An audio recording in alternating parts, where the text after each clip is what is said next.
our very generous hosts who have traveled many, many miles to come here to meet all of you. Thank you so much for joining us. This is the Taiwan Civil Government, and I'd like to introduce them to you. To my left here is the chairman. He is城仲謀. Please give him a welcome. Thank you. And Nico Tsai, he is the vice chairman of the Taiwan Civil Government. Thank you. Welcome. Sone Kensho, who is the vice chairman of the Taiwan Civil Government.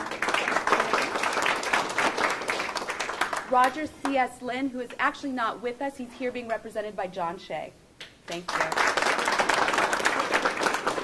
And last but certainly not least, Margaret S. Liu. She is the Taiwan Civil Government Washington, D.C. Director. And this whole event, of course, is to celebrate the opening of the D.C. office. So we thank you for coming. I'm going to turn it over to the chairman. Thank you. And I'd like to turn it over to the chairman for some brief remarks. Good evening. First of all, let me thank all of the distinguished guests, members of Congress, executive branch officer, representatives from leading think tanks and research organizations, supporters, and the other friends for their attendance here on this historic occasion. Tonight, I want to keep my remarks short and to the point. Most importantly, on behalf of the 20 million Taiwan people, I want to stress that we highly respect the fundamental founding principles of the United States of America, along with the ideas of truth, freedom of speech, human rights, etc. We hope to coordinate together with United States government officers to create a better future for Taiwan. We are here to celebrate the opening of the Washington, D.C. office of Taiwan Civil Government. It is therefore appropriate that I recount some of the important events which have led up to our holding of this cocktail party today. The 59th anniversary of the signing of the San Francisco Peace Treaty, which ended World War II in the Pacific. As everyone knows, the international legal status of Taiwan involves two separate but closely related topics. What is the legal status of Taiwan territory? Number two, what is the legal status of the Republic of China on Taiwan? In order to get everyone oriented, let me first review some important United States government documentation. The State Department issued an official memorandum on Taiwan on February 3, 1961. After doing a great deal of research, the author of the memorandum advanced 4 theories and discussed the pros and cons of each in some detail. Unfortunately, as they himself admitted, the closing pages, none of these theories is very satisfactory.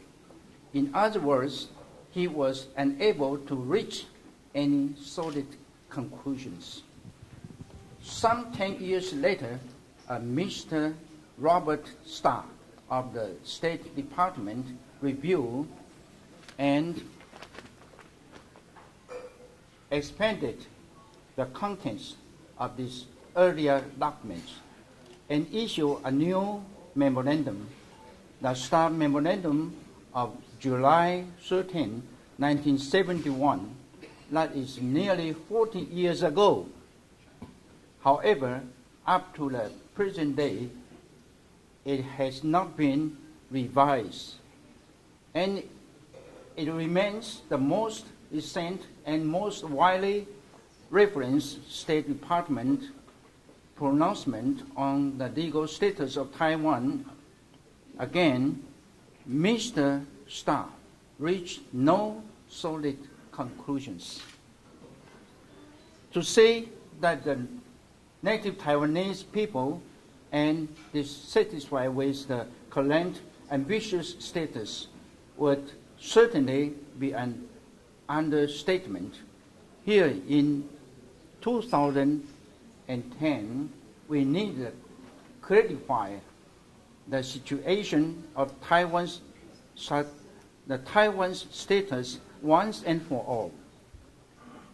In order to do this, we must look at a certain body of law which the State Department researchers failed to consider in their 1961 and 1971 memoranda. The body of law is the customary laws of warfare of the post-Napoleonic period. In more common usage, this may be simply called the laws of war.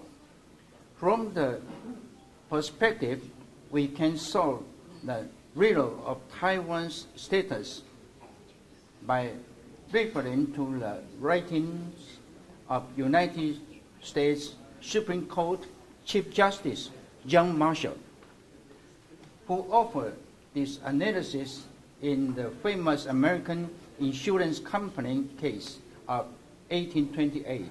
He said, "The Constitution offers absolutely on the government of the Union the powers of making war and of making treaties. Consequently, that government possesses the power of acquiring territory either by conquest or by treaty." Let's look at the historical record. After the Japanese attack on Pearl Harbor, the United States declared war on the Emperor of Japan on December 8, 1941. During the war, all military attacks on Japanese Taiwan were conducted by the United States military forces, so it is clear that the United States had acquired Taiwan under the principle of conquest. The United States is the conqueror, and according to the customary laws of warfare in the post-Napoleonic period, the United States will be the principal occupying power. The San Francisco Peace Treaty confirms the United States as the principal occupying power in Article 23A, and the scope of application of this status is given in Article 4B, which discusses military government. In General Order Number 1 of September 2nd, 1945, the United States delegated the military occupation of Taiwan to Chiang Kai-shek, aka Chinese nationalists or Republic of China. The surrender ceremonies for Japanese troops in Taiwan were held on October 25, 1945, thus marking the beginning the United States military government USMG jurisdiction over Taiwan. Importantly, the authority for this occupation was handled separately from that of the four main Japanese islands. As the Chinese Civil War continue into the late 1940s. The People's Republic of China, PRC, was founded on October 1st, 1949, and the remnants of the Republic of China regime fled into exile on Taiwan, an area over which their military troops were exercising military occupation under the delegated authority of the United States military government. Then in the post-war San Francisco Peace Treaty, Japan renounces the territorial sovereignty of Taiwan, but no recipient country was named. Hence, Taiwan has remained under the jurisdiction of USMG as an interim status condition. Under such a situation, the considering of established precedent in leading with other territorial cessions in the history of the United States, the native Taiwanese people are entitled to come together to form their own civil government. More information is available both on the handouts which we have prepared here tonight there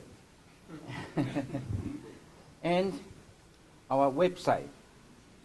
Speaking for myself and our organizers of the Taiwan civil government, we welcome your support in moving forward in this effort.